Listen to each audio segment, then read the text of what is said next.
I guess before we go any further and I continue working on the suspension, I'm going to see if this turns over at all while I'm here. I should have done this first thing, but we'll check it now.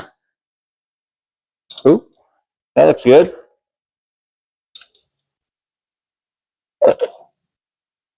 Uh-oh.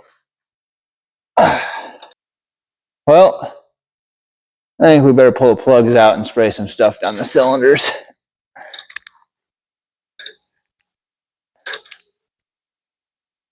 Yep, I would say so.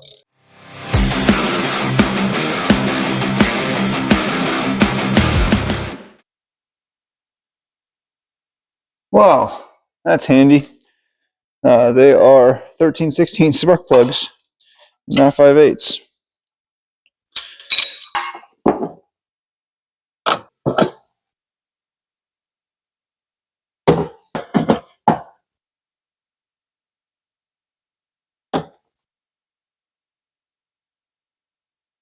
Well, that doesn't look very promising.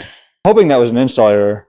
Otherwise, we're going to be pulling this thing back apart to check piston to valve clearance.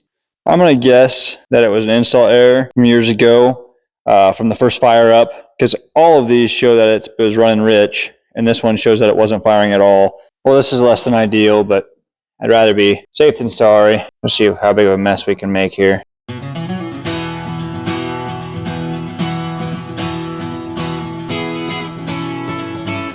Let's start with the suspension.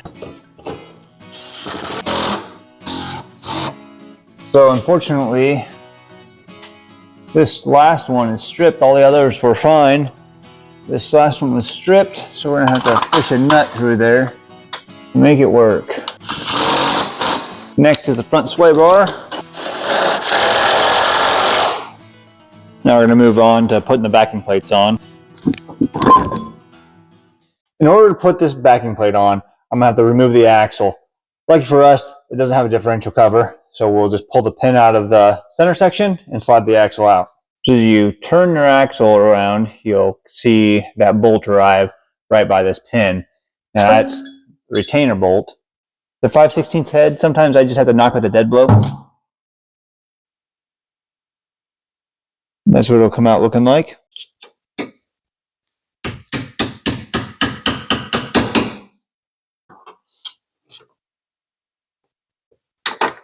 The pin comes out. After you get the pin out, right inside here, that's the button of the axle. And if you push that axle in just a little bit, you'll see there's a C-clip in there. Now we just gotta fish that C-clip out. Just like that. Now we'll get the other side. Now that the C-clips are out, the axle should slide right out. Before I put this back together, I'm just going to go ahead and order some axle seals for that, just because those do not look that great. The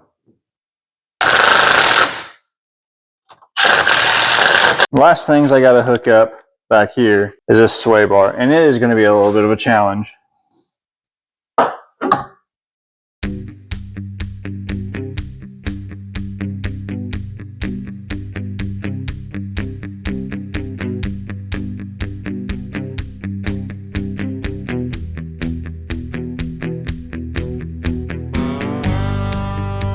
I'm going to put the C-clips back in on these axles. Gonna nicely place them right in on that button head and just pull the axle out a little bit. We're gonna line this up as straight as we can. So for when we push this pin in, it goes in pretty decent. I think. That was awesome. Perfect. Now I'm still waiting for my brakes and rotors to come in. I have the calipers here, but I had to order some pads and the rotors and a hardware kit for the calipers. So we're going to go ahead and move back to the front so I can put some spark plugs in it. Well, after putting a little bit of WD-40 or a whole lot of WD-40 in the cylinders and letting it sit for a couple hours, it turns over nice. There's no catches. I can't even hear any dragging. Yeah. So I think that we're good there. I'm not too concerned about it, but that's nice to not feel any interference there. I got a pretty good mess of WD-40 on the ground, probably about a quart or so. But I'm going to turn this over, about a dozen times or so and make sure everything's lubricated on the cylinders. And then I'll gap the plugs and put them back in. So prior, this thing had Autolite plugs in it. I can't tell you why I put the Autolite plugs in it. It was a long time ago when I put those in, but I put in AR-50s, or we did, or the heads came with them. I'm not really sure, but I'm going to go ahead and put in some NGK FR5s in place of these AR-50s, and I'll show you why. If you've ever done spark plugs in a 4th gen F-body, Camaro Trans Am, you know how tight they can be between underneath the header runners. So what this had in it was this Autolite AR-50 plug, and because they're AFR heads, they need the gasketed plug. And anyways, it had the AR-50, which is a 13/16 hex. We're going to go ahead and put these NGKs in, which are a 5/8 hex. A lot easier to get a socket in there. I also like the NGK plugs better. Once again, not sure why we had the Autolites in. Maybe it's what AFR recommended, but we are going to go with these NGK FR5s. All right. Spark plugs are in it. I really wanted to move on to the brakes next, but I am still waiting on the rotors and everything to come in. So we're going to try to work on this exhaust. One of my least favorite things to do on cars is exhaust, but we'll get started. It's one of those things that I feel is optional, but I think this guy wants it. It has Hooker Super Comp headers. This is a Hooker ceramic coated Y pipe. I ran this pipe on my car and it kind of fit like garbage. The headers fit great and the plug access is amazing. Y pipe, it's not so much. On mine, I ended up making them slip fit instead of the 3-bolt flange and had to modify the Y pipe quite a bit. But we're going to see what we can do here.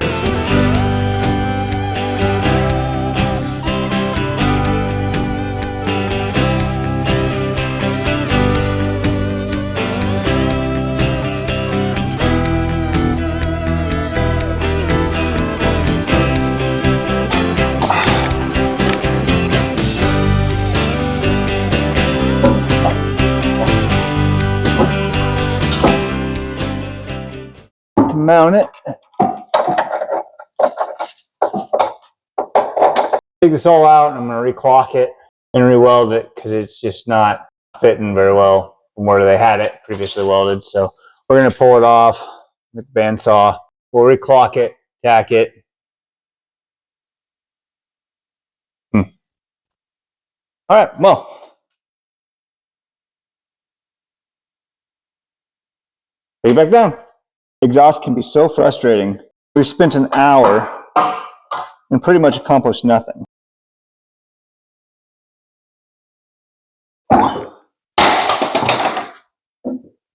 Oh, I dropped that light one more time.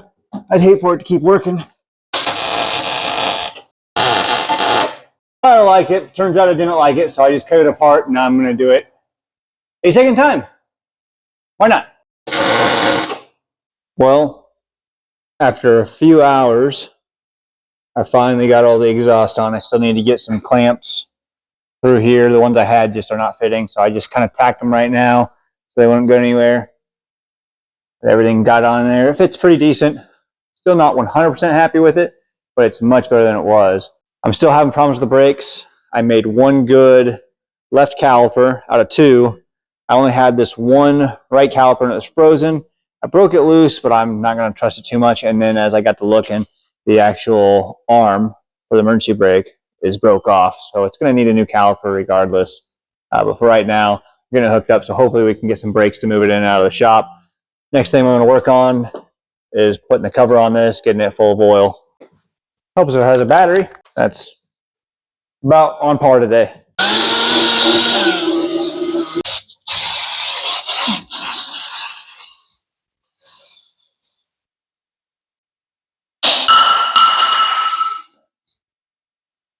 It'd be awful if that really wasn't empty and it just burst and shot into the Camaro. I'm surprised it didn't, honestly, because that's how today is going. So typically, I would just use ultra black or ultra gray on this and just put the cover right on. I got a new cover, so we're going to put a gasket on it and just hope it doesn't leak.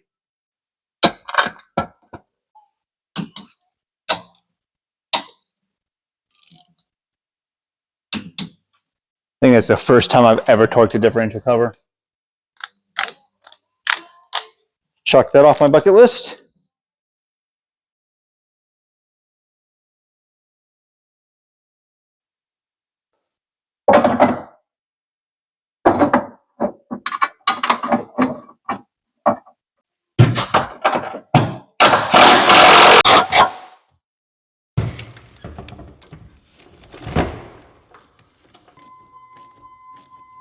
Nothing's smoking yet, so that's a plus.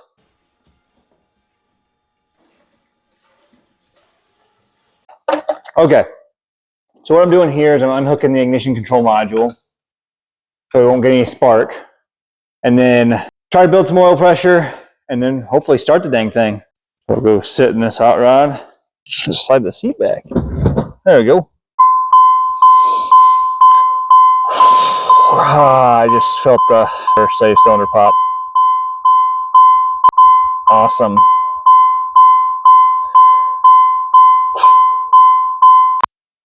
Well, that was a blast. Luckily, I had one here for the SS that I'm going to be putting a T56 in. So now that we got this in, let's see if we can build some oil pressure. Zero oil pressure. Let's see if we can get some cranked here.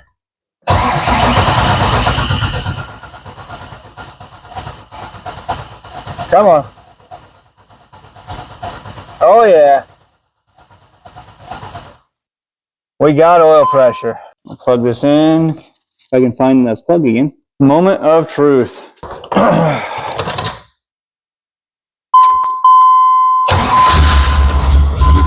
Oh, ho, ho!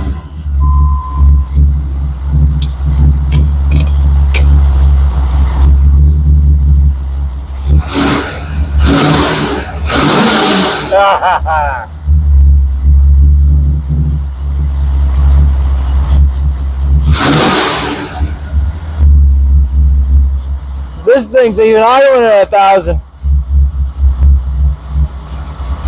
Whew. Every light in the dash just came on. Brake, check engine soon. No coolant. I think it has coolant in it.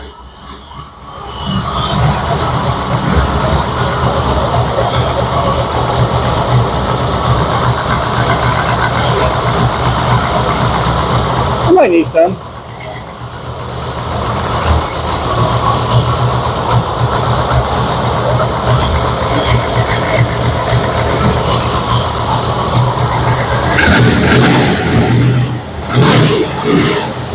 Got a little bit of a rattle to it when you first hit the throttle. It's kind of like the lifter.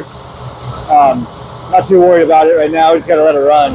It's actually running really nice and clean. It's so smoky right now because we had so much WD-40 in the engine. It even smells like WD-40. I just can't believe that this thing started up on that first crank. Prime the oil pressure, prime the fuel pump, and boom. So I'm so excited on that.